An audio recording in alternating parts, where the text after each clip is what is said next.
Nothing can be taken for granted when you get to Mars. There's a lot of things we just don't know. Space always has a way of throwing us curveballs and surprising us. I mean, until we get the data that says we're on the ground safely, I'm going to be worried that we're not going to make it. Entry, descent, and landing is often referred to as the 7 minutes of terror because it takes about 7 minutes to get from the top of the atmosphere of Mars to the ground safely.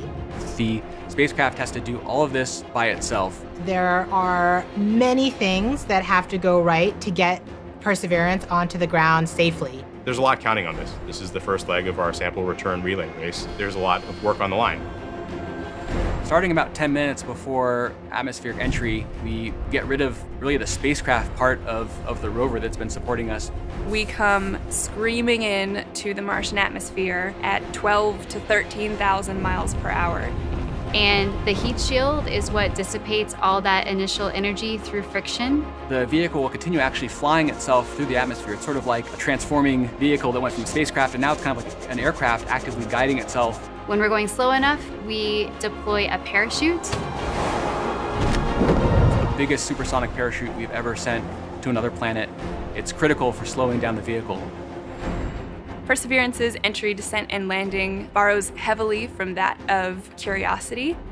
But fundamentally, Perseverance is a different rover. She's bigger, she has different instruments. We've added a lot of smarts on the inside to make it more capable so that it can deal with the landing site that we've given it. The science team identified Jezero Crater as basically an ancient lake bed and one of the most promising places to look for evidence of ancient microbial life and to collect samples for future return to Earth.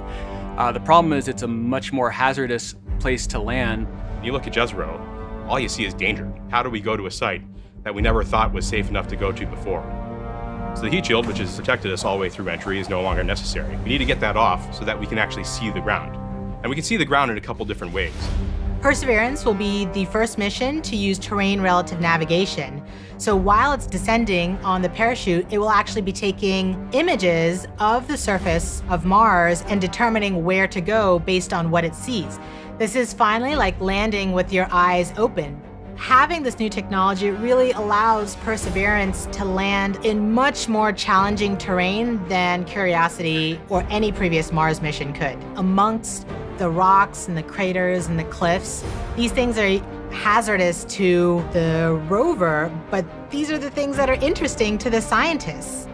Once Perseverance has figured out where she is, we jettison the back shell and parachute and light up our rockets. Those rockets help us steer to a safe landing spot that's nearby. That descent stage takes us all the way down to about 20 meters off the ground. That's when we start the sky crane maneuver. And once the rover has hit the ground, the descent stage will cut loose from the rover and fly away to a safe distance. Surviving that 7 minutes is really just the beginning for Perseverance. Its job, right, being the first leg of sample return, to go look for those signs of past life on Mars. All that can't start until we get Perseverance safely to the ground. And then that's when the real mission begins.